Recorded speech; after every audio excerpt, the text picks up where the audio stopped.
मनुष्य अपना संसार स्वयं बनाता है।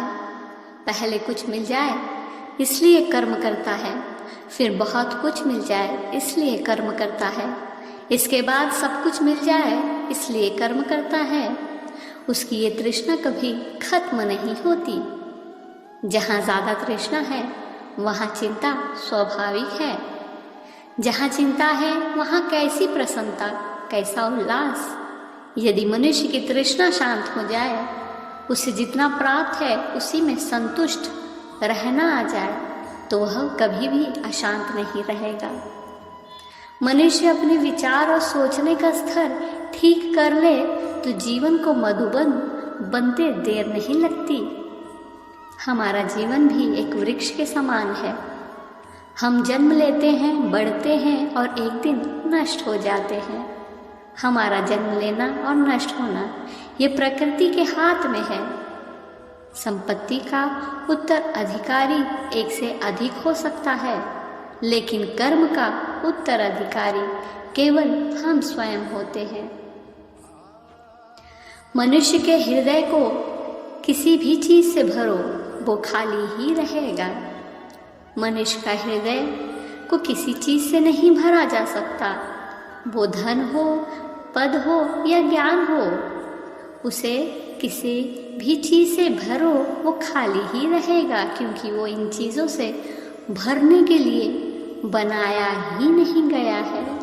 क्योंकि मनुष्य जितना पाता है उतना ही दरिद्र होता जाता है।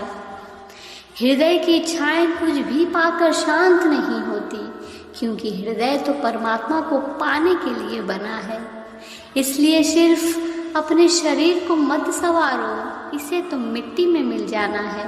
अपने रूह को संवारो, इसी में ईश्वर के घर जाना है। त्याग से तत्काल शांति मिलती है। भगवान श्री कृष्ण गीता में कहते हैं कि त्याग से तुरंत शांति मिलती है, और जहाँ शांति है वहाँ सच्चा सुख है। त्याग की भावना बहुत पवित्र होती है। जिसने भी जीवन में त्याग की भावना को स्वीकार किया है, उसने उच्चतम मानक स्थापित किया है। त्याग में ही सच्चा सुख और शांति है। हमें उन सभी अशक्तियों को छोड़ना होगा जो मानव जीवन को संकीर्णता की ओर ले जाती है। त्याग से मनुष्य ईश्वर को प्राप्त करता है और सच्चे सुख और शांति का लाभ प्राप्त करता है। मनुष्य में अपना कुछ नहीं है। जब मनुष्य मन में ये भावना रहती है कि उन्हीं की शक्ति से सब कुछ हो रहा है, तब उनमें अनंत शक्ति आ जाती है। सभी प्राणी अपने स्वभाव के वश में आकर ही काम करते हैं। ज्ञानवान भी अपने स्वभाव के हिसाब से ही काम करता है। जैसी हमारी मन की प्रकृति बन जाती है, हम उसी के वश में आकर काम करते जाते हैं।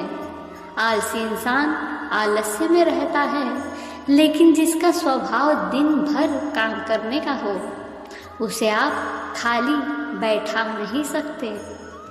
ऐसे ही ज्ञानवान ज्ञान की बातें सुनने, सुनाने, पढ़ने, पढ़ाने में लग जाते हैं। इसलिए हमें अपनी आदतों को बेहतर करते जाना चाहिए, क्योंकि हम जिंदगी भर उसी के हिसाब से काम करने वाले हैं।